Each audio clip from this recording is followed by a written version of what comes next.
մարգարեությունն եք սկսել, անցած 5 շաբթի ներածությունն է եղել, ահագին բան եք կործրել, ովքեր որ չեն եկել, բայց ինչ ենք որոշել, վիդեո ենք անելու, այս սերտողությունները դնենք YouTube-ում, ամեն հասանելի կլինի շատերին, էլի։ Դրա պատճառով խնդրանք, որ ընթացքում հարցեր ինչ-որ ունենանք, կոնտեքստի վերաբերյալ, թեմայի վերաբերյալ, կողմնակի հարցերը տարանք վերջում վաղի ժամանակ քննարկենք, երբ որ հյուրասիրություն կլինի, շփում կլինի, այդ ժամանակ այդ հարցերին կանադառնանք, բայց մաքսիմում այդ ժամանակ, եթե հարցեր ունենք, ազատ էլի տարանք տանք, ոնց որ արել ենք, բայց կոնտեքստի մեջ ուղղորիկ ասել։ Եոգատ ասել, հա։ Ու եթե նկատում եք, սեղաններին ոչ մի բան չկա հիմա։ Այսին դրա համար չի, որ չենք հյուրասիրվելու, բայց վերջում ենք հյուրասիրվելու, որ դրա վրա շախոս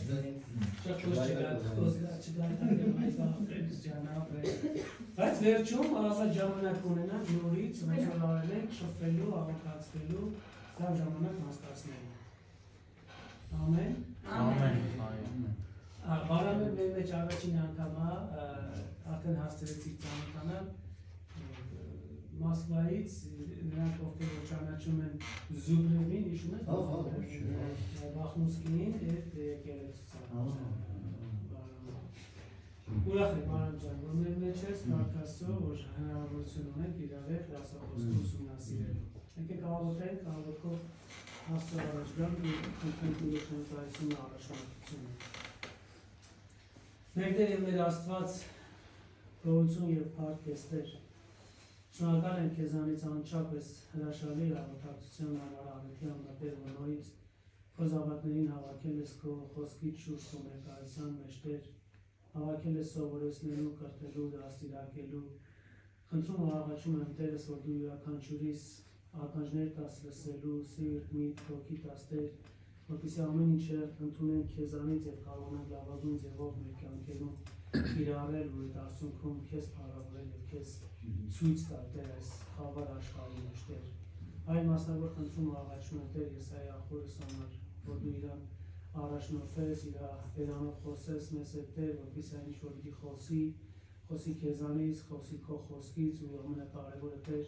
որ մենք միասնական եղբայրներով, քույրերով տեսնենք քո հրաշալի կամքը մեր կյանքում Տեր։ Շնորհակալ եմ քեզանից եւս մեկ անգամ այս հրաշալի առիթի համար, խնդրում ու աղաչում եմ Տերս, որպեսզի քո հոգով առաջնորդես յուրաքանչյուր ակնթարթը։ Մեր Փրկիչ Հիսուսի անունով աղոթեցինք։ Ամեն։ Ամեն։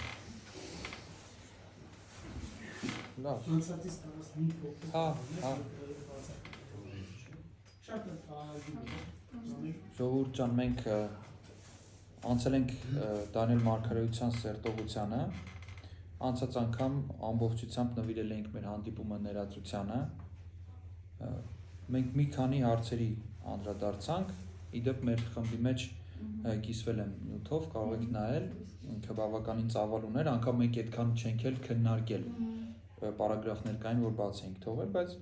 քննարկեցինք Դանիելի գրքի մեջի մեսիական մարգարեությունները, ապոկալիպտիկ բնույթը Դանիելի գրքի, իր նշանակությունը եկեղեցու կյանքում, քննարկեցինք ակադեմիական աշխարհում Դանիելի կարգավիճակը եւ փոփոխությունները 19-րդ դարից հետո, կապված արխեոլոգիական բացահայտումների հետ, նախնական հայացքը գրքին, ինչ կառուցվածք ունի, դարեհի ինքնությունը, երկրորդ դարի, Քրիստոսից առաջ երկրորդ դարի այդ ուշ թվագրման կողմ եւ դեմ փաստարկները,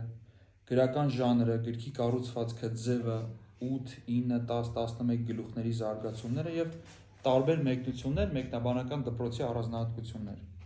Բայց այս ամեն ինչը այսպես որպեսզի պատկերացում ունենանք ընդհանրական, բայց երբ որ արդեն մենք այդ գլուխներով անցնենք, բնականաբար այդ ամեն ինչին մանրամասն անդրադառնալու ենք։ Գիրքը մարգարեական է, գիրքը ապոկալիպտիկ է ու մեսիական նշանակություն ունի։ Դրա համար եկեղեցին հենց առաջին դարերից շատ համ քանակով է թարգմանել տարբեր լեզուներով, սկսած հունարենից, թե իր առօրյա ընթերցանության մեջ, երկրպագության մեջ շատ տեղ է տվել այս մարգարեությանը։ Պատճառներից մեկը Հիսուսի կատարած հղումներն են, որ Հիսուսը շատ էր նոր կտականում մեջբերումներ անում Դանիելի գրքից։ Հետո իր մեջի բացահայտ մարգարեական մեսիական հատվածներն են, օրինակ 7-րդ գլուխը, երկրորդից սկսած, ինչի մենակ 7-րդը։ Ու որպես այսօր մենք 21-րդ դարի մարդիկ առանձնացած լինելով այս տեքստից մոտավորապես 2700 տարի կարող է հասկանանք ինչ իմաստ ունի մեզ այս ուսումնասիրությունը։ Այո, հասկանում ենք, որ սա Աստվածաշունչ է, բայց գործնական կիրառության մեջ սա մեզ ինչով կօգնի, այս իմաստով ինչ իմաստ ունի, թե չէ, մենք հասկանում ենք, որ ամբողջ գիրքը Աստվածաշունչն է, բայց եկեք անկեղծ լինենք, քրիստոնյաները ոչ բոլոր գրքերն են Աստվածաշնչի կարդում նույն եռանդով, ոնց որ կարդում են օրինակ մի որոշ գրքերի հավաքածու։ Ինքը բարդ է, ընդունելի է, բայց կարելի է իրեն խոր ուսումնասիրության ժամանակ տալով հասկանալ։ Եկեք թողնեմ, եթե կցանկանաք կկարդաք այդ ֆայլը, իր մեջ կա ներածություն շատ մեծ, ուղղակի եթե հետ գնամ, այս անգամն էլ պետք է ամբողջը նվիրենք ներածականին։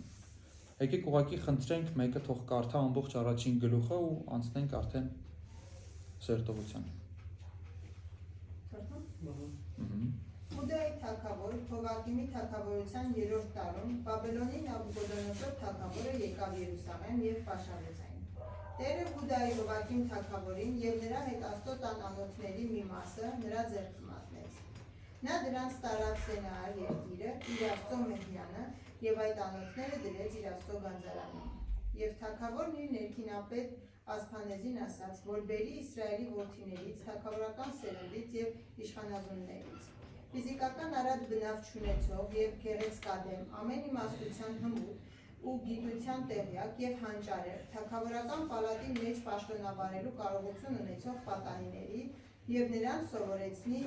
քաղդեացիների գիրն ու լեզուն։ Եվ թագավորը նրանց համար արքայական կերակուրից եւ իր խմած գինուց օրական բաժին որոշեց, որպեսզի նրանց 3 տարի դաստիարակեն, որ հետո նրանք պաշտոնավարեն թագավորի առջև։ Նրանց մեջ էին Հուդայի որդիներից Դանիելը, Անանյան, Միսաելը եւ Ազարյան։ Եվ ներքինապետը նրանց անունները դրեց Դանիելին Բաղդասասար, Անանյային Սեդրակ, Միսաելին Միսակ, Ազարյային Աբեքնադով։ Դանիելն իր սրտում որոշեց, որ իրեն չպղծի թագավորի կերակուրով եւ նրա խմած գինով, եւ ներքինապետին խնդրեց, որ թույլ տա դրանցով իրեն չպղծի։ Եվ Աստված ներքինապետի առաջ Դանիելին շնորհք ու ողորմություն տվեց։ Եվ ներքինապետը Դանիելին ասաց. Ես վախենում եմ իմ Տեր թագավորից, որ սահմանել է ձեր ուտելիքն ու խմելիքը։ Ինչու նա ձեր դեմքը գունատ տեսնի ձեր հասակակից տղաների դեմքերից եւ թագավորի առաջ իմ գլուխը վտանգի։ Եվ Դանիելն ասաց վերահսկչին, որին ներքինապետը նշանակել էր Դանիելի, Անանիայի, Միսաելի եւ Ազարիայի վրա. Աղաչում եմ, մի 10 օր փորձիր ծառաներից, եւ թող մեզ ուտելու համար բանջարեղեն եւ խմելու համար ջուր տան։ Եվ թող քո առաջ Երևան մեր դեմքերը եւ դեմքերն այն տղաների, որոնք ուտում են թագավորի կերակուրից, եւ ըստ քո տեսածի բادرիր ծառաների հետ։ Նա համաձայնվեց նրանց հետ եւ նրանց 10 օր փորձեց։ Եվ 10 օր հետո նրանց դեմքերն ավելի վայելու չէին, մարմնով գեր էին, քան թե այն բոլոր տղաները, որոնք ուտում էին թագավորի կերակուրից։ Եվ վերահսկիչը վերցնում էր նրանց թագավորական կերակուրն ու նրանց խմելու գինին եւ նրանց բանջարեղեն էր տալիս։ Եվ Աստված այս 4 տղաներին գիտություն եւ հանճար տվեց ամեն դպրության եւ իմաստության մեջ, եւ Դանիելը հասկանում էր ամեն տեսիլք ու երազ։ Երբ լրացան այն օրերը, որոնցից հետո թագավորը հրամայել էր նրանց բերել, ներքինապետը նրանց Նաբուկոդոնոսորի առաջ տարավ։ Եվ թագավորը խոսեց նրանց հետ եւ նրանց մեջ չգտնվեց Դանիելի, Անանիայի, Միսաելի եւ Ազարիայի նման մեկը։ Ուստի նրանք թագավորի պաշտոնյաներ դարձան։ Իմաստության եւ իմացությանը վերաբերող ամեն բանի մեջ, որ թագավորը հարցնում էր նրանց, թագավորը նրանց իր ամբողջ թագավորության մեջ եղող մոգերից ու մայողներից տասնապատիկ գերազանց տեսավ։ Եվ Դանիելը մնաց այնտեղ մինչև Կյուրոս թագավորի առաջին տարին։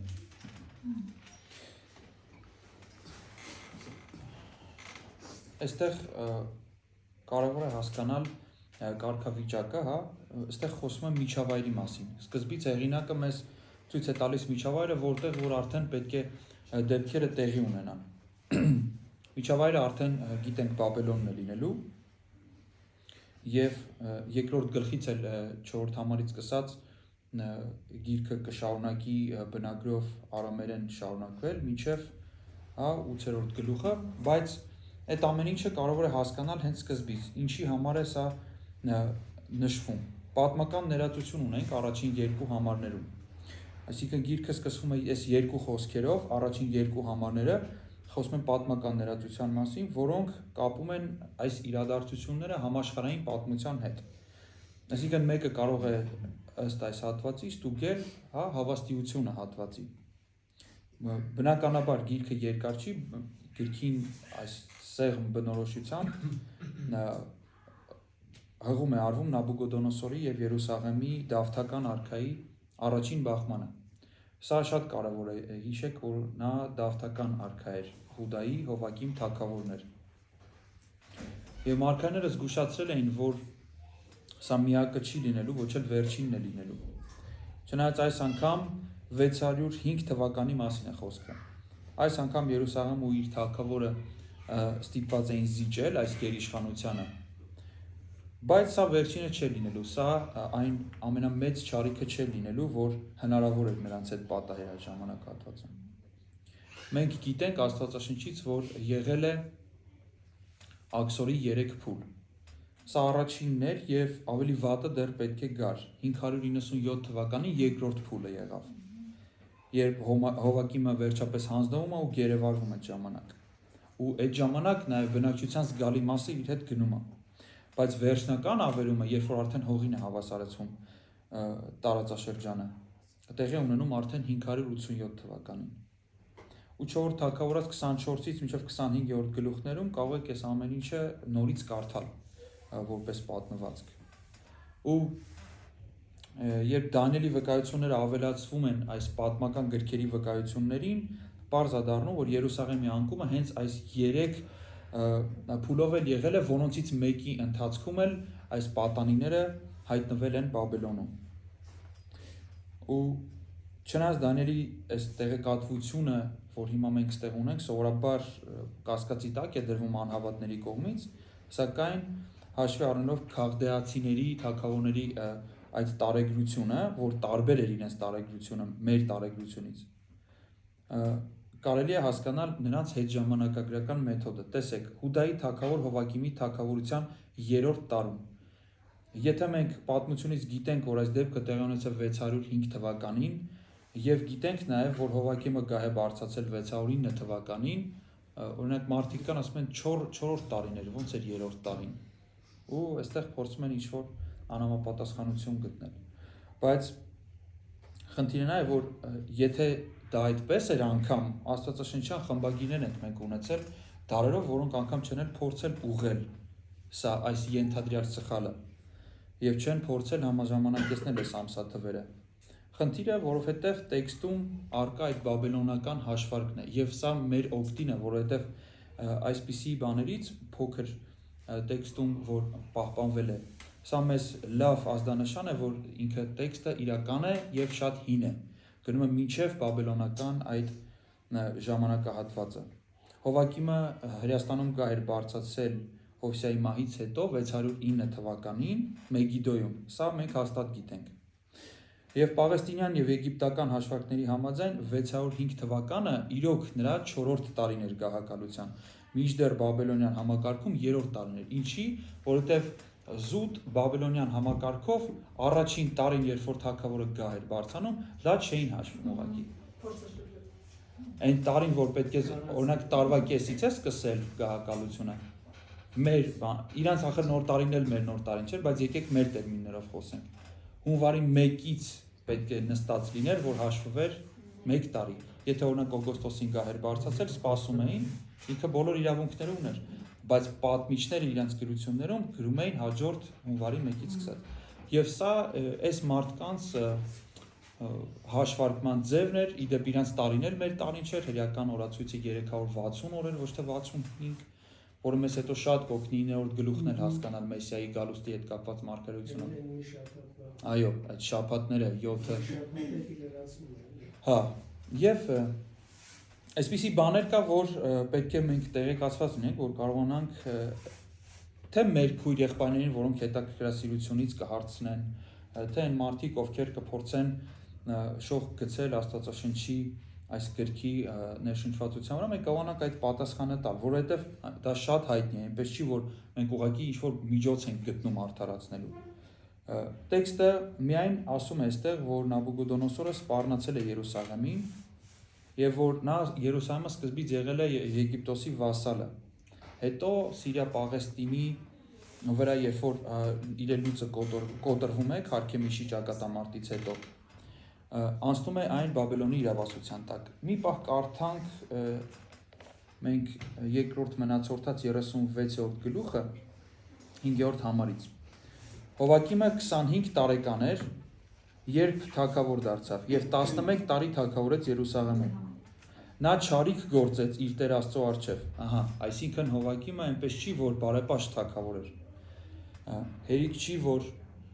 Երեմիայի մարգարեության միջոցով ու երկրորդ օրինացի այդ կանոնադրության միջոցով միևնույն է իրեն սպառնում էր գերությունը։ Մի բան էլ ինքը չէր կարող ասել, բայց ինչի համար ես իմ նախնիների համար պետք է պատասխան տամ, որտեղ ինքը չար թագավոր էր եւ սա եղավ ներողություն, սա եղավ հենց իր օրոք։ Եվ նա չարիք գործեց իր Տեր Աստծո առջև։ Նրա դեմ ելավ Բաբելոնի Նաբուկոդոնոսոր թագավորը եւ նրան կապեց պղնձե կրկնակի ոտնակապերով, որպեսզի նրան տանի Բաբելոն։ Չգիտենք տարավ թե չի, ասում է որպեսզի նրան տանի։ Դեմ չեմ որ տարել է, բայց ասում է որպեսզի նրան տանի Բաբելոն։ Նաբուկոդոնոսորը Բաբելոն տարավ Տիրոջ տան անոթները եւ Բաբելոնում դրանք դրեց իր տաճարի մեջ։ Հովակիմի պատմության մնացած մասը եւ նրա կատարած պղծությունները եւ ինչ որ կար նրա դեմ, ահա դրանք գրված են Իսրայելի եւ Հուդայի թագավորների գրքում։ Սա շատ կարեւոր է հասկանալ, որ ով էր այս թագավորը, սա մի թագավոր էր, որ չար թագավոր էր, Տիրոջ առաջ չարիք էր արել ու այն աստիճանի էր, որ իր պղծությունները գրվել էին անգամ մի գրքում, որ այսօր մտել չի պահպանվել, այդպիսի շատ գրականություն ունենք, հին հրեական, որ մեզ չի պահպանվել, բայց մենք տեղյակ ենք, որ եղել են այդ գրվածները թագավորների գործերի մասին։ Ամեն դեպքում մենք ունենք այս պատմությունը, չէ որ նրանք խախտել էին Աստծո օրենքը, ըստ այդ օրենքի պետք է գնային գերության, հերիք չի դա, հիմա էլ ունենք ներկա պահին գործող չարիք արած Աստծո աչքի առաջ չարիք արած թագավոր, որի օրոք այդ ամենը տեղի ունենում։ Եվ հավաքվում է Երուսաղեմը իր գանձերով, մարդկանցով ու տարվում է Բաբելոն, մնացածը ահովերվում է։ Երկրորդ համարը նայենք, երկրորդ համարին եթե ուշադրություն դարձնենք, սա արդեն դեռ նշեցինք, որ ասում է Հուդայի Հովակիմ թագավորին եւ Աստծո տան անոթների հետ մի մասը նրա ձեռքը մատնեց, Աստված արեց դա։ Մենք չգիտենք Հովակիմը որտեղ մահացավ, այնպես չի, որ տեքստը այսպես է գրված, նշանակում է ինքը տարան, այնտեղ մնաց, այնտեղ էլ մահացավ։ Միգուցե հետ է վերադարձել, այդպիսի բաներ էլ էր լինում։ Բայց ամեն դեպքում մենք գիտենք, որ այս ցավալի իրավիճակում հենց նա այդ առաջին տուժողներից մեկն էր։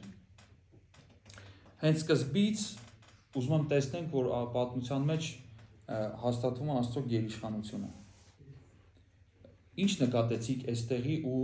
երկրորդ մնացորդացի տեքստերի տարբերությունների մեջ։ Ինչ տարբերություն կար։ Մի հետաքրքիր փաստ կա, որ իրենք նույն բանն են ասում։ Բայց եթե ուշադիր լինեք, տեսեք, այստեղ ասում է, որ Տերն էր դա անողը։ Այո, Նաբուկոդոնոսոր թագավորը եկավ։ Այո, նա բարձրացել էր, որպեսզի դառնա հաջորդ աշխարհակալը։ Այդ ամենը ճիշտ է, բայց Իսրայելին եւ Հուդային իր թագավորով Տերն էր մատնողը այս թագավորի ձեռքը։ Աստծո այս անունը, որը Ադոնայ անունը, Ադոն բառի հոգնակին է, պատկանում է նրան որպես բարձրյալ, հա, պատասխանատու իր ժողովրդի հետ պատահող ցանկացած իրավիճակի եւ ամեն ինչի համար։ Անկամ աղետի ժամանակ Եսայի 43-ը, եթե հիշենք, նա է պատասխանատու իր ժողովրդի համար, թե լավ լինի, թե վատ լինի, որովհետեւ նա Ադոնն է, նա Տերն է իր ժողովրդի։ Եվ նա Տերն է իր ժողովրդի բոլոր դարերում։ Եվ երբ որ մարդիկ նայում են իրենց կողքի իրավիճակներին, սա մի քիչ կիրառական է, վերջում կանդրադառնանք սրան, բայց սա մեզ համար հենց գրքի սկզբից արդեն կիրառական շատ լավ մի նյութ է, որ մենք վերցնենք, որ այո, մենք շատ անգամ տեսնում ենք թագավորներ, որոնք կարող են գալ մեզ վրա բայց այդ ամենի մեջ մենք Տիրոջ ձեռքը չպետք է դադարենք տեսնելուց։ Որտեղ տարավ, տեսեք հետաքրքիր, չի ասում Բաբելոն տարավ, սենար է ասում, այս սենարի երկիրը դիտավորյալ է ասված, այսպես ինքը արխայիզմ է, այսինքն հին կերպով է այս անունը, հա, հին անունով է դիմում, ասում է, անգամ այսպես հունարեն աստվածաշնչերում կան այդպիսի օրինակներ, որտեղ ուղված է Բաբելոն է գրված հենց, բայց դրա կարիքը չկա, որովհետև Սինարը, որտեղ գտնվում էր Բաբելոնի աշտարակը, հիշեք Ծննդոց 11-րդ գլուխը 10 հոմանիշներ ինչին եւ դրանով ինչ էին ուզում հասկացնեին հա որ ուզում են հասնեին Տիրոջը հա ինչն էր դրա նպատակը հա այսինքն դեմ էին չէ իրանք ասում այո սա Աստծո դեմ լինելու խորհրդանիշն է եւ երբ որ այստեղ հեղինակ ասում է տարավ Սինարի երկիրը քո համար sense մի հատ ասոցիացիա պետք է միանա որ այստեղ են Ծննդոցի հակառակություն Աստծո դեմ հա պատկերն է վերադառնում ու այդ ընդդիմությունը Աստծո տան անոթը գնաց կուրքի տակ հենց դա է իմաստը որ այդ Աստծո դեմ ըմբոստությունը արտահայտեց այս թագավորը դրանով որովհետև այն ժամանակ հեսա մի քիչ ներքև որ մենք անցնենք դա էլի ենք նայելու բայց այն ժամանակ երբ որ այդպիսի հասկացողություն առհասարակ անտիկ աշխարհում չկար աշխարհիկ պետություն բոլոր պետությունները հոգևոր պետություններ էին բոլոր անխտիր երբ որ պատերազմ էր լինում իմ թագավորը քո թագավորի դեմ էր բարձանում իմ Աստվածը քո Աստծո դեմ էր բարձանում իմ տարածքը քո այդպես էր դա որովհետև իրանք չունեն ուղղակի այդպիսի հասկացողություն որ մենակ այս թագավորն է իրան օգնող մեկն էր պետք մեկի մոտ կայծակներ մեկի մոտ լուսինը արևը չգիտեմ տարբեր բաներ մեկի մոտ էլ Յահվեն էր ասում էր ոչ ոքի ինքը նման չի եւ երբ որ Նաբուկոդոնոսորը տանում է սենար այդ ամեն ինչը ինքը ուզում է ցույց տա որ ես քեզ հաղթեցի ու իմ Աստվածն էլ քո Աստծուն հաղթեց այս շատ կարևոր է սա պետք է հիշենք մեզ սա երկրորդ գլխում 7-ում 9-ում 11-ում պետք է գալու այս գաղափարը ճշմարիտ Աստծուն նվիրված անոթները հենց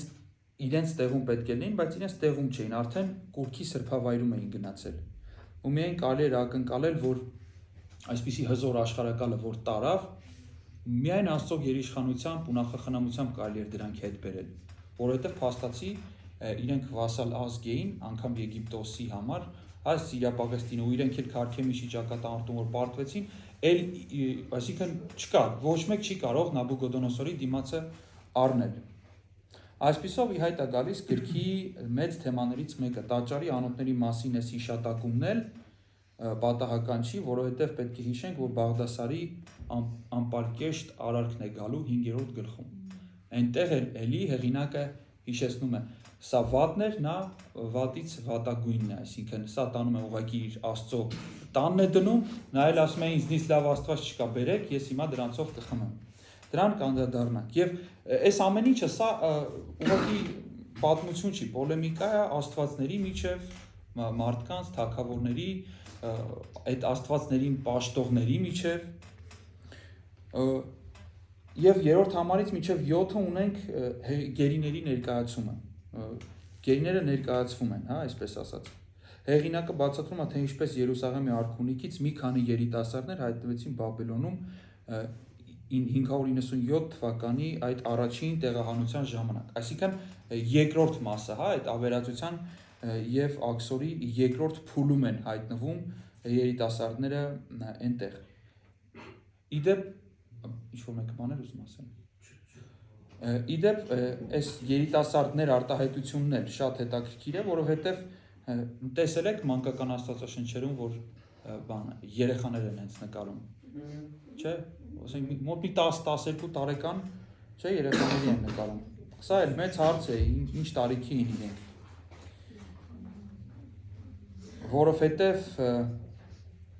Որովհետև տեսեք, այստեղ շատ հետաքրքիր արտահայտություններ կան։ Ասպենազ անունով այս արքունի պաշտոնյան էլ պատասխանատու էր թագավորական իշխանների կրթության ու հարեմի բարեկեցության համար։ Այստեղ ունենք այդ մարդուն, այս համարից սկսած արդեն մենք ծանոթանում ենք այս մարդու հետ, ներքնապետն էր նա։ Բայց դա նրան չէր ազատում թագավորին արշավանքների ժամանակ ազատելուց։ Սա նրա պաշտոններ ու գործառույթներ։ Եվ այս առիթով ինքը պետք է կարողանար ապագա դիվանագետներին ճանաչել ու տարբերակել թագավորական ազնվական խավերի միջից ու դիտարկել իրենց որպես ապագա սպասավորներ, այսինքն թագավորի հետ ման գալով այդ բարձր խավերի երիտասարդների միջից ինքը պետք է կարողանար տեսնել իրենց իմաստությունը, տեսնել այն հատկանիշները, որոնք որ այստեղ նկարագրված են,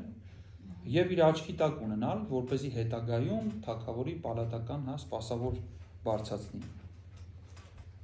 Եվ այստեղ որ երբ որ տեսնում ենք մենք կրիտերիաները, թե ինչ մարդիկ պետք է լինեն, ամեն իմաստության հմուտ, գիտության տեղյակ, հանճարեղ։ Լավ, գեղեցկադեմն ու առաջ ունեցողը հասկացանք 12 տարեկան երեխայի համար։ Ամեն իմաստության հմուտ, գիտության տեղյակ, հանճարեղ։ Կարաս ասես, որ երեխան ունի պոտենցիալ, դու դա տեսնում ես, բայց սա մի քիչ կարողություն ունեցող ասում եմ։ պետք է ունենա, որ դու տեսնես, որ կա այդ կարողությունը։ Խնդիրը ի՞նչն է։ Ես ինչ եմ ասում առաջարկս որպես ոչ միայն ես, այն մարդիկ, ովքեր որ կարդացել են, օրինակ նկարել են այդ աստվածաշնչերի մեջ տենց, ու կան մի հատ մարդկանց աստվածաբանների ուրիշ խումբ, ովքեր ասում են ոչ, այս մարդիկ իրանք այնքան տեղյակ էին հնգամատյանին, այնքան լավ էր իրենց մեջ նստած Աստծո օրենքը, որ իրենք կարողան ու հեշտ չի երիտասարդ տարիքում այդ ամեն ինչից հրաժարվելը։ Որ իրենք միևնույնն է չվախեցան ոչ մի բանից ու հետո էլ ախր մի գլուխ այն կողմ էլ իրենք գցվում են ուղղակի 7 անգամ ավել բոցավառված հնոցի մեջ։ Ախր ընդհանրապես 12 տարեկանի համառություն չի էլի դա։ Մանավանդ որ ժամանակ չի անցնում։ Երիտասարդը հարաբերական, մինչև 20-21 տարեկան կարելի է համարել երիտասարդ։ Ամեն դեպքում իրենք մարդիկ էին ում վրայից որ երևում էր այդ աստվածային իմաստությունը, սա շատ կարևոր է։ Էս էլ էլի այդ թեմաներից է, որովհետև ինչ էին անում իրենք։ Իրենք ոչ թե վերցնում էին դատարկ անոթ, որ իրենց լցնեին իր մեջ, հա։ Իրենք վերցնում էին որ փոխեն։ Խի որտեվ ուզում էին որ տեղել երևա իրանց հաղթանակը։ Այո, հենց այդ է ուզում ասել, որ իրենք ասում են, եթե ձեր համար դա է բարձրագույն կրթությունը, որ դուք ձեր ժողովրդի մեջ իմաստ ունեք, եկեք տեսեք մենք ինչ ունենք, որ դուք չունեք։ Ու իրոք այդ ժամանակահատվածում Բաբելոնը իր ամեն գիտություններով, ինչքան էր որ դա քիչ լիներ, այդ ժամանակաշրջանի ու տարածաշրջանի համար դա իրենք ապակի էին կարողանում սարքել, ինչի մասնախոսքը։ Մաթեմատիկայով հաշվում էին աստղերի, լուսնի շարժը։ Մի խոսքով շատ զարգացած էին եւ իրենք ասում են եկեք տեսնենք ում Աստվածն ավելի շատ գիտություն տալիս։ Ու պետքա դու կարողություն, ընդունակություն ունենար, որ այդ ամեն ինչը սովորեիր։ Ու Նաբուկոդոնոսորի արքունիքի համար այս ընտրված տղաների մեջ պետք է համատեղվեին գեղեցիկ տեսքը, ֆիզիկական կատարելությունը, բարձր ինտելեկտը ու ենթադրվում էր, որ նրանք արդեն իսկ դիվանագիտական պատրաստվածություն կունենան ու իրենք ցույց տված կլինեին, որ կարող են օգտվել Բաբելոնի թագավորի կողմից իրենց առաջարկած այդ մասնագիտական կրթությունից։ Այսպես ասած, դա մասնագիտական կրթություն էր, որ հետո խորհրդական են իրենք դառնալու։ Ու եբրայերեն լեզվով այս համարի իմաստության տերմինները ունեն բարոյական եւ այսպես ասած կրոնական երանգներ, եթե ուսումնասիրեք, քանի որ առանց Տիրոջ Աստվածաշունչը ասում է, որ անկեղծ նվիրվածության, առանց Տիրոջը նվիրվելու իր կամքին հնազանդվելու չի կարող իմաստություն լինել։ Հոբի 28-րդ գլխում է ասում։ Եվ իմաստությունը միշտ առակած գրքում էլ ասոցացում է Աստծո իր պաշտամունքի, իր վախի հետ, չէ՞։ Եվ քաղդայացիների այս դպրոցը, այս լեզուն, չէ, նշվում է այստեղ։ Որպեսզի իրենք սովորեն քաղդայացիների դպրությունը, որպեսզի իրենք սովորեն քաղդայացիների լեզուն։ Ասորեստանի թագավորները այս քաղդայացիներին, հա, կալդու բառից է գալիս, կալդու անվանում էին այդ կալդայի անկախ ցեղերի բնակեցված այդ անկախ ցեղերի բնակեցված երկիրը, որոնք ապրում էին Պարսից ծոցում։ Գտնվում էր ճահճոտ երկրում եւ այնտեղի մարդիկ հողագործությամբ էին զբաղվում։ Էլի բայց սեմական ժողովուրդ էին։ Դրանց խալդի Աստծո հետ կապ չունի։ Մերն ավելի շատ ինքը, քան իրենցն է։ Դե Հեթանոս։ Հա, բայց մենք էլ իրենց հետ կապ ենք մեկա ունեցել։ Որովհետեւ մի հատ ժամանակաշրջան կար, որ այնպես չի որ Կյուրոսը մենակ իրենց էր ասում ոնց պետք է լինի, մեզ էլ էր ասում։ Հա։ Ու Սիրիայի անապատի ժամանակի ընթացքում խառնվել էին այդ քաղաքաբնակների հետ ու բաբելոնական ուժ բաբելոնական լեզվի հետ արդեն արամերենը խառնվել էր ու այդ քաղդեական լեզուն էլի դարձել էր այդ արամերենի մի մասը եւ դա հենց այն հատվածն է որ կազմում է այս գրքի միջուկը արամերեն լեզուն, չէ՞։ Այս քաղդեացիները պաշտպանում են իրենց ազգային ինքնությունը, որ վերջապես տապալում են Ասորեստանյան իշխանությունը եւ Նաբուպալասարը մարերի օգնությամբ նվաճում է Բաբելոնը 612 թվականին։ Ու հենց Նաբուկոդոնոսոր II-ը իր որդին է լինում։ Հետևաբար պատկանում է քաղդեական դինաստիային։ Ու այս տերմինը այս ժամանակաշրջանում ինքը այսպես էլիտայի, հա, տերմին էր քաղդեացիների իմաստությունը, գիտությունը, լեզուն։ Դրա համար է ասվում, որ սա մեծ պատիվ է կանգնել թագավորի առաջ ու այս մարդիկ պետք է ունենային այս հատկանիշները, որ կարողանային կանգնել թագավորի առաջ ու այսպիսի մեծ հա քաղդեական գիտելիքների դեր լինեին։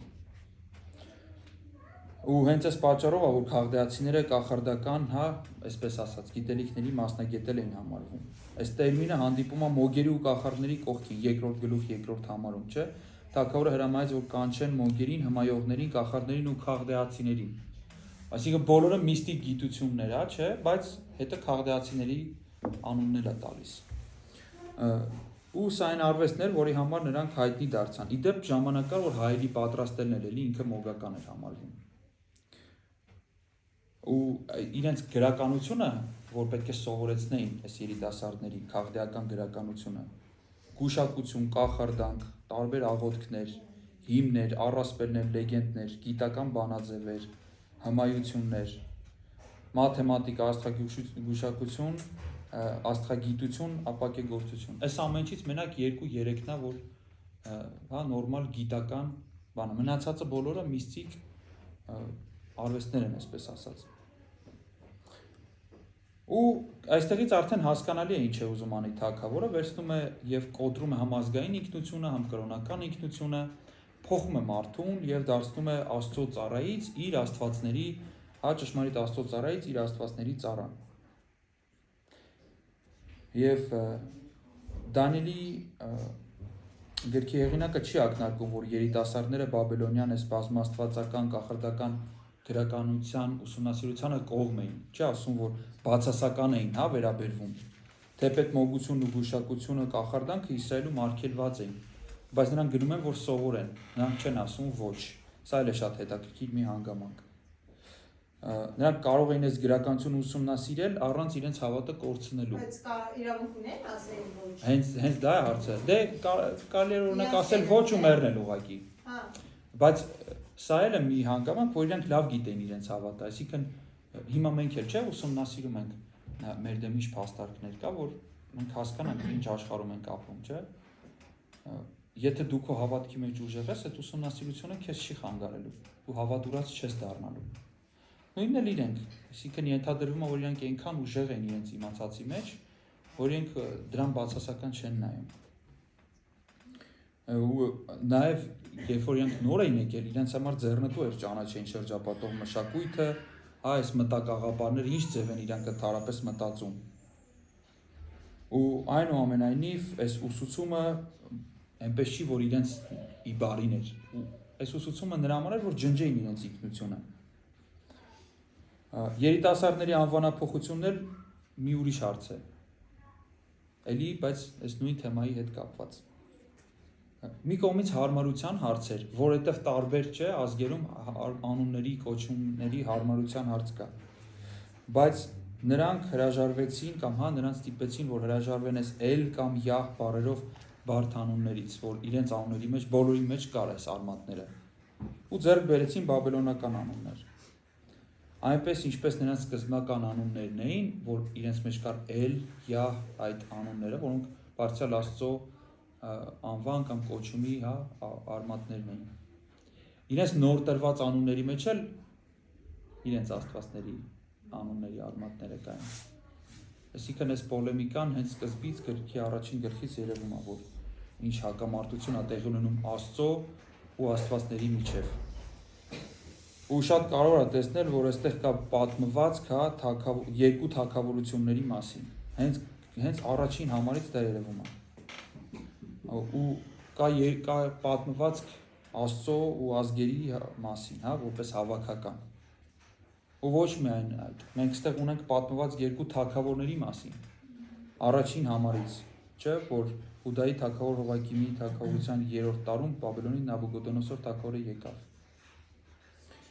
Ոչ միայն սա, ունենք պատմվածք երկու աստվածների մասին։ Յահվեն ընդդեմ Նաբուկոդոնոսորի Աստծո 4-րդ գլուխ 8-րդ համարը։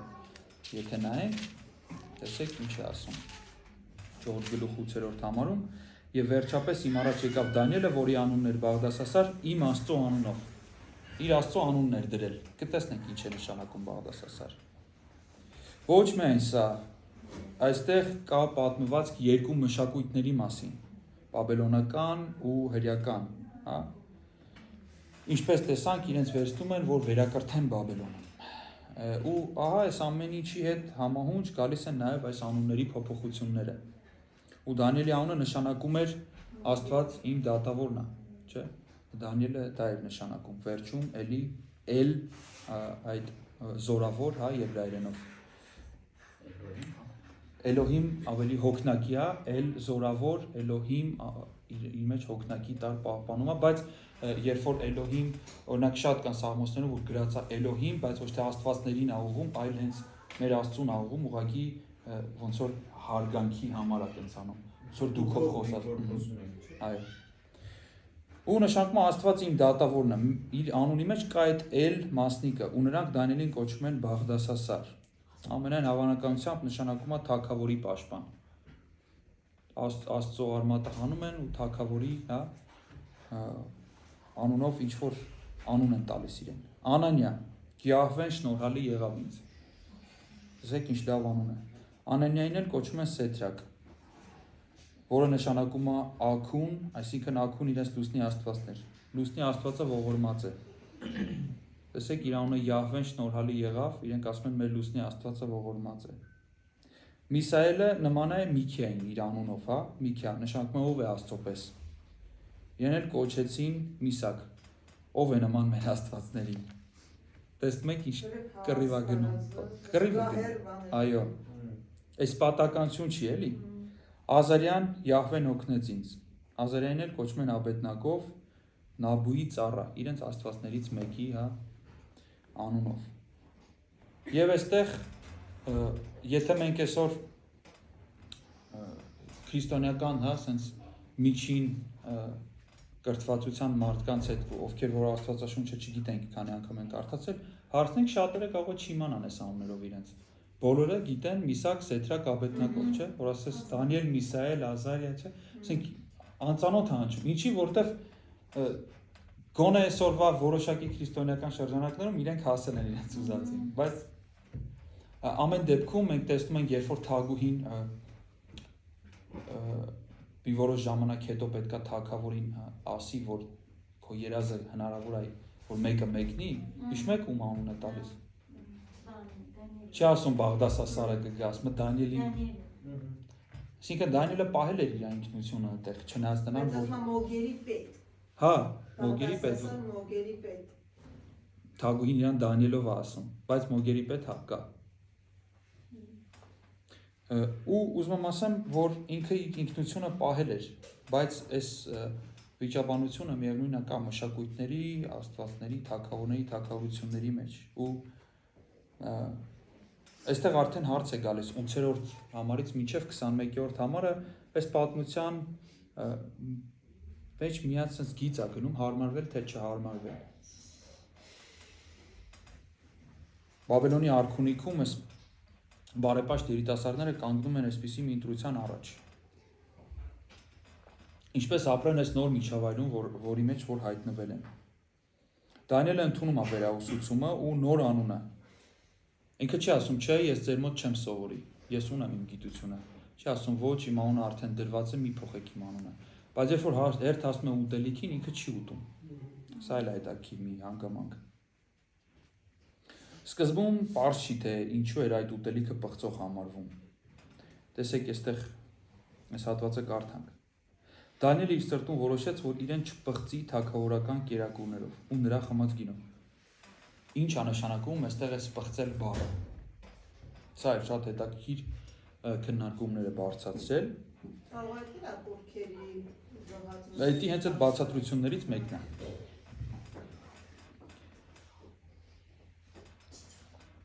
Կան տարբեր բացատրություններ։ Օրինակ, սնունդը կուրքերին էր զոհաբերված այս բանը, հա։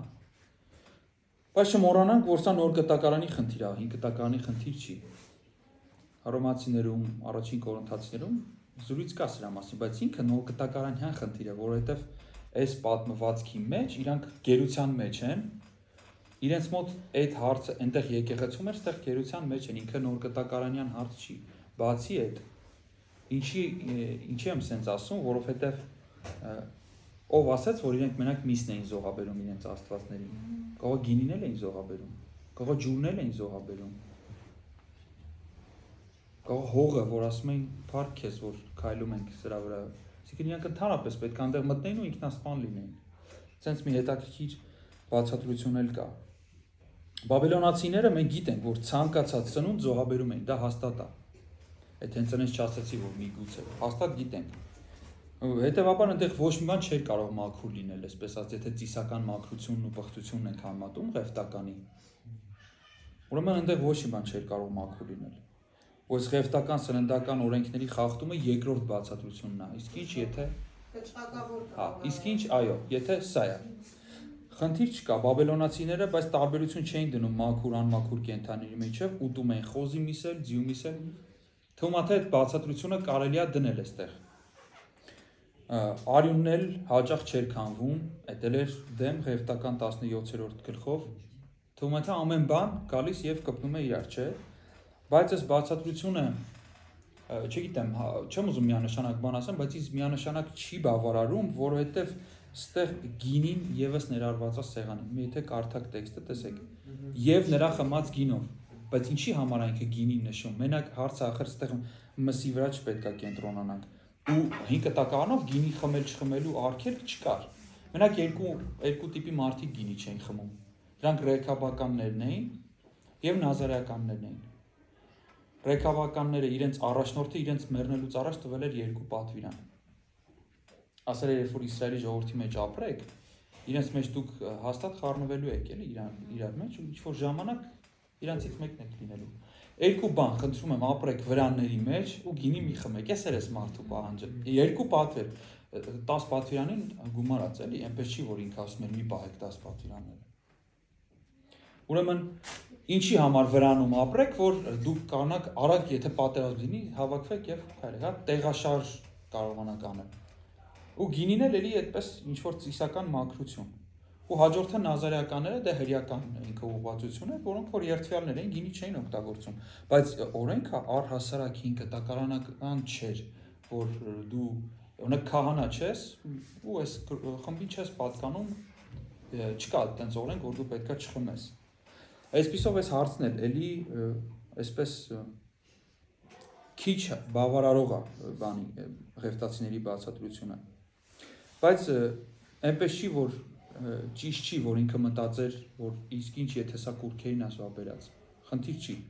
Բայց եթե մենք օրինակ կարդանք Դանիելի 11:26, այնտեղ կրկին այս հազվագյուտ տերմինը օգտագործվում է, որ ստեղել էր օգտագործված։ Եթե Դանիելի 11:26-ը կարդանք, եւ նրա կերակուրները ուտողները պիտի կործանվեն, կներեք, պետք է կործանեն նրան եւ նրա զորքը պիտի ջախջախ։ Նրա կերակուրները ուտողը։ Էլի այս տերմինն է, որը նշանակում է թագավորական, պատվավորական։ Այո, այս մյուս մեկնությունը այսպես ասում, որ Դանիելը սա անելով ուղղակի ասում էր դու մի մտածի, որ ես քո ենթական եմ, այն առումով, որ ես բացարձակ, այո, ես բացարձակապես համաձայնություն եմ տալիս քո հետ, որովհետև այդ ժամանակ սեղանը բարեկամության խորհուրդ է։ Հիշում եք Դավիթը որ ասում է թող իրանց սեղանը որոգայթ դառնա, այսինքն սեղան կիսել մեկի հետ բարեկամության խորհրդանիշը։ Երբ որ ինքը ասում է լավ, դու իմ անունը փոխեցիր, կրթությունը տարածես, խնդիր չի։ Ես քո ծառան եմ։ Այո, ես քո ծառան եմ, բայց դու որ սեղանիցը տել ես տալիս ես ուտեմ, մի տեսակ ոչ թե դու ինձ ծառա ես դարձնում, այլ քեզանով ես անում։ Ես չեմ ուզում դու ինձ քեզանով անես։ Այո։ Ստեղ էլի բնականաբար այդ ղևտականի բանը մտնում է տալը մեջը, որովհետև Աստված էր այն մեկը, որ ասել էր, որ սա չուտ է։ Դա խնդիր չի, բայց ստեղ ես ուզում տենանք, որ պատմությունը մի քիչ ավելի խորն, ավելի լայն, ավելի խորքային է, քան ուղակի այդպես sense մակերեսային, հա, խնդիր չկա, հասկանալի է։ Պիղծեր ղևտական օրենքով, բայց Դանիելը այստեղ ավելին է անում, քան դա է։ Ես կարող եմ քեզ ծառայեմ, որտեվ Տերը քո ազգի բերել է իմ ազգի վրա, մենք մեղքի մեջ ենք, ես հնազանդվում եմ Աստծուն։ Բայց ես քո բարեկամը չեմ, այդ լավ իմաց, ես քո բարեկամը չեմ։ Բայց այդ բանջարեղենը, ո՞ւմ բանջարեղենն էր։ Հենց այդ է հարցը, որ խնդիրը եթե նայես, որ զոհաբերած, ինքը բանջարեղեններն են զոհաբերած։ Չէ, զոհաբերածնից չեմ, օրինակ ասում եմ մեզ մենակ բանջարեղեն ու ջուր։ Ներքնապետի օգնականներ տալու իրենց դա։ Այսինքն դա կարելի է ընդհանրել, որ թագավորի սեղանի բանջարեղենը։ Չէ, հենց այդ է, ինքը վերցնում էր, պահում էր իրան։ Աղիների բանջարեղենն է։ Հա, վերցնում էր, պահում էր իրան, իրենց տալիս էր այդ նայեք, իրան էլ էր ձեռնտու դա, որ ինքը թաքուն պահեր։ Վերցնում է թանկանոց ուտելիքը գինիով բանով, իրանց տալիս է օրինակ մի քիչ լոբի, մի քիչ էլ ավելուկ, օրինակ։ Իրան էլ է ձեռ տալիս։ Ուստի այս արքունի սեղանից ուտելը կնշանակեր, որ ինքը հավատարմությունը հայտնում է Նաբուկոդոնոսորին ու ընդունում է կախվածությունը, բայց Դանիելը մերժում է, որպեսզի մնա լիովին ազատ այն իմաստով, որ ինքը միայն Աստծո ծառա է, այսպես ասած, հա, հոգևոր կրոնական իմաստով։ Ու խույս է տալիս ոչ այնքան այս Իսային, որքան այս բարոյական պղծությունից։ Այն կախվածությունից, որը ստեղծում էին թագավորի ընծաներն ու նպաստները, չէ, որ մեկը քեզ անդադ նպաստ է տալիս, ուզես չուզես ինչ որ մի օր անելու ես իր ասածը, չես կարա։ Բավական չես կարա չանես։ Եթե Դանիելի շարժարիթը լիներ մենակ ազատ մնալ թագավորի կամքից, ապա Նաբուկոդոնոսորը դա կընկալեր որպես դավաճանություն։ Ինքը ամեն ինչում չէր կարա մերժել, բայց ինչում կարար մերժում էր։ Ուստի ես գլխավոր ներքնապետը, բայց ես էլ կարար դիտվեր, որ ասեր օրինակ դու դավաճանում ես թագավորին։ Դա համար ներքնապետը սկզբից վախենում է։ Բայց ինչ ասում, որ Աստված շնորհք տվեց Դանիելին։ Այսինքն բարեհաճություն, կարեկցանք, աջակցություն, բարձր պաշտոնյայի կողմից։ Շնորհք տվեցը, հա, արտահայտում այս տերմինը, արտահայտում այս ամեն ինչը։ Ու սա հենց Աստվածաշնչի խոստումներին համապատասխանում է, չէ՞, ժամանակի համար մենք չենք կարդա այդ հատվածները, բայց Աստծուն սիրողներին, չէ՞, Աստված շնորհք է տալիս, Աստված ճանաչողություն է տալիս, մնացածները իր հանդեպ օրհնությամբ են, հա, վերաբերվում։ Ու վստահ էր, որ արքունիքի այդ հարուստ ծնունդն է, որ ապահովում առողջությունը, ներքնապետը սրան էր վստահ։ Ու այդ պատճառով չէր համարձակում փոփոխել։ Բայց ենթադրվում է, որ իրենք առանձին, հա, բնականում էին, չէին տեսնվելու այդ ընթացքում ու ամենայն հավանականությամբ այդպես է։ Դրա համար էլ ինքը համաձայնվում է որոշակի ժամանակ ու ռեալ է լինում է իրենց գործարքը թագավորի աչքից հեռու։ Ու այստեղ մի նոր կերպար ունենք, որ Մելսարը, հա, Մելսար անունով, սա ստորադաս պաշտոնյա էր, որը համաձայնվել էր համագործակցել։ Գաղտնի փոխում էր թագավորական ուտելիքը, տալիս էր իրենց, հա, այն կերակուրը, որ երիտասարդներն էին ուտում։ Ու ինչ է պատահում 10 օրվա ավարտին ավելի պարարտ են լինում, ավելի կենսունակ են լինում, քան մնացած երիտասարդները։ Ու որովհետև Աստծո անտես ձեռքը համ ուղղում է ամբողջ պատմության ընթացքը, համ էլ ուղղում է այդ ընթացքում չի մոռանում այդ մեծ պատմության մեջ իր փոքր հավատարիմներին։ Առաջին վեգետարիան քրիստոնյա։ Ինչ տվեց Աստված իրենց, տվեց առողջություն, իրենք ավելի պարարտ էին, քան մնացածը։ Այո։ Չէ՞, ասում որ ավելի պարարտ էին իրենք։ Իմաստություն, գիտելիք, Դանիելին տեսիլքներ, երազներ հասկանալու ունակություն շնորհք տվեց։ Բաբելոնում սա կարևոր հատկանիշներ էր։ Քանի որ իմաստունները պարտավոր էին այդ ունակություն, այնտեղ որ ասում են իմաստուն, Սողոմոնի կատեգորիան չէր սա։ Այնտեղ իմաստությունը մի տեսակ միստիկայի հետ ձեռքի բռնած պետք է գնար։ Ավելի մեկնության իմաստություն։ Հա։ Սա նաև ապացուցում էր, որ օտար մշակույթի այս ուսումնասիրությունը ինքնին չի հանգեցնում հավատուրացության, որի մասին էլի խոսացել ենք, ու իրենք կանգնում են թագավորի առաջ, հա, Նաբուկոդոնոսորը ուսումնասիրում է երիտասարդներին ու գտնում է իրենց, ասում է 10 անգամ ավելի իմաստուն, քան մնացած մոգերն ու կախարդները։ Ես չեմ կարծում, որ սա հենց նկատի ունի 10 անգամ, թվերի մի քիչ ավելի սիմվոլիկ են վերաբերվում, որովհետև թվաբանական այս արտահայտությունը սովորական բան էր։ Եթե Ծննդոց 31-ի 41-ը կարդանք, չէ, Հակոբ ասում է 10 անգամ փոխեցիր որոշումդ։ Մենք էլ ենք էլի այդ նմանատիպ արտահայտություններ անում։ Օրինակ 7 անգամ արտահայտություն կա, չէ, Աստվածաշնչում էլ կա, մենք էլ ենք անում։ Միտքը այն է, որ իրենք անհամեմատելի ավելի իմաստուն էին, քան մնացածները, հա, այնպես չէր, որ իրենք հազիվ էին առանձնանում, հա, առանձնանում էին ամբողից, բայց հազիվ էին առանձնանում։ Անցողիկ Շեմը հազիվ հատեցին, չէ, իրենք 10 անգամ ավելի, այսինքն չկար այնպիսի մարդ, որ տեսներ եւ ժյուրիներից, հա, օրինակ, ու առարկեր իրենց իմաստության փաստը։ Ու արդյունքում նրանք անում են թագավորի առաջ, որպեսզի ծառայեն իրեն։ Ու Դանիելը ծառայում է մինչև Կյուրոս մեծի առաջին տարին 605-ից Քրիստոսից առաջ 539 թվականներում գահակալած Կյուրոս մեծի մինչև իր առաջին տարին Աստված պատրաստում էր, այսինքն իր ժողովրդի վերադարձը։ Տեսեք, համաձայն երկրորդ օրենքի 30-րդ գլուխ Երեմիայի մարգարացած այս 70-ամյա գերության, հա, 25-րդ գլխում, որ Երեմիան մարգարանում է, Աստված դրանց համաձայն պատրաստում էր, ճիշտ է, կար պատիժը, բայց կար նաև ճանապարհ դեպի հետ։ Ու ինչպես այն ժամանակ էլ, այդպես էլ այսօր։ Եթե փորձենք մի այսպես կիրառական նախադասություն ասենք այս գլխից, ինչ կառաջարկեք, ինչ կարելի է ասել։ Որպես թեզ կամ կիրառական ինչ-որ նախադասություն։ Ինչ է, չէ, պոլեմիկա է, չէ, գնում մարդկանց միջև։ Իմ թագավորությունը քո թագավորության դեմ։ Այս տերմինների մեջ մտածեք։ Օրինակ իմ համար ավելի շատ է չձուլվելու գաղափարը, մնալ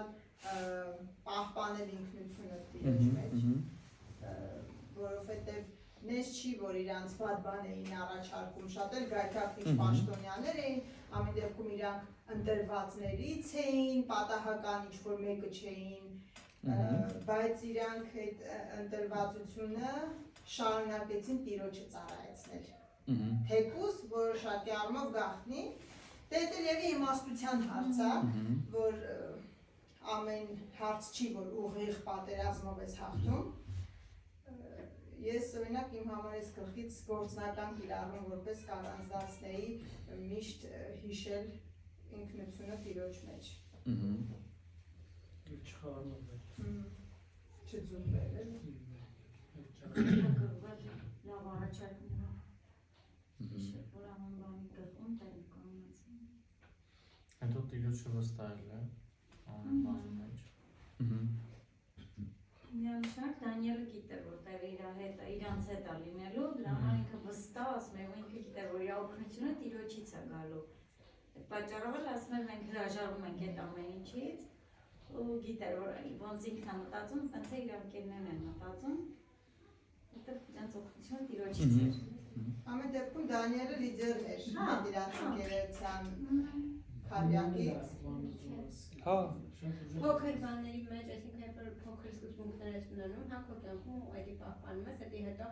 մեծ բաների մեջ եզրեր ակնոցում։ Ոնց որ այդ փոքր սկզբունքները եզրը եզրին։ Նաև ստեղ աստո գերիշխանության լիարժեք ընդունումն է շատ կարևոր, որովհետև անցնել պատերազմի մեջ, լինել պարտված կողմ ու շարունակել դրա մեջ տիրոջը հավատարիմ քայլել, դա միայն մի դեպքում, որ հասկանում ես, որ Տերն ասել է անելու է, ու քո բաժինը տիրոջ հետ անպայմանական, անառևտուր ընթացքն է։ Ես այս գրքի մեջ Աստծո տիտղոսներից, հա, որ այսպես կոչում են, դիմում են Աստծուն, որն է առանձնանում։ Չէ, ես աղոտ քարեցի ում Դանիել օրինակ որ գրում է։ Մի հատ արտահայտություն կա, չէ, որ ոչ միտեղ չկա, առաջ անգամ ստեղ է հանդիպում։ Երկնքի Աստվածն է ինքը, չէ, ինքը երկնքի Աստվածն է։ Ինքը պատմության թագավորն է, ինքը այս ամեն ինչից, այս երկրային կառավարությունները, կառավարիչները, Ինչքան էլ որ ուժեղ լինեն, ինքը դրանցից վեր է։ Ու շատ կարևոր է որ այո, այս կիրառությունները պետք է որ մենք մեր կյանքում իմանանք ոնց շարժվենք, բայց այդ ամեն ինչը գալիս է հասկացողությունից, որ հեղինակ ուզում է որ մենք տեսնենք հենց առաջին համարից սկսած, որ այստեղ հակամարտություններ կա, բայց չնայած դրան, դրանք մարդիկ են, որ մտնում են Աստծո հետ կամ փորձում են մտնեն հակամարտության մեջ, բայց իրականում ինքը երկնքի Աստվածն է։ Ինքը իշխում է պատմությունը, արդարացնում է իր պլանները ու անպայման հետ է բերելու իր ժողովրդին, եթե ինքը տենց ասել է։ Եթե ասել է, որ պետք է գնան, անպայման տանելու է։ Այսինքն ինքը ինչ ուզում է անում է, եւ սա հենց 4 գլխում այս արտահայտությունը մենք կկարդանք, որ Նաբուկոդոնոսորի գրվածքը Դանիելը վերցնում է ու ներառում է իր գրքի մեջ, որ Աստված ինչ ուզում անում է երկնքում եւ երկրի վրա ու այս գիտակցությունը շատ կարեւոր է, որ մարդիկ, ովքեր որ մի քանի տարի մի պետության վասալներ էին,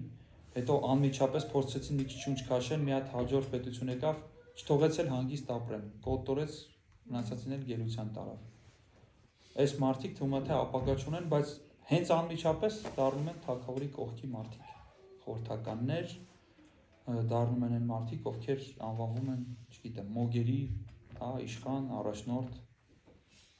Սա է Աստծո հրաշալի ձեռքը, որ անգամ այն մարդիկ, ովքեր չեն էլ հասկանում, թե ոնց իրենք պարտվեցին, բայց Աստծո հետ հակամարտության մեջ էին։ Վերջում իրենց բերանով էլ խոստովանելու են։ Ու ես հավատում եմ, որ ինքը վերջում ապաշխարում է, մենք կտեսնենք դա իր այդ գրվածքներից։ Ճիշտ է, ինքը շատ վատ բան է անում, բայց տեսնում է միևնույն է։ Այն ապաշխարում է այն իմաստով, որ ինքը ճանաչում է, որ Յահվեն իր աստվածներից ավելի մեծ է։ Երևի այսքան է։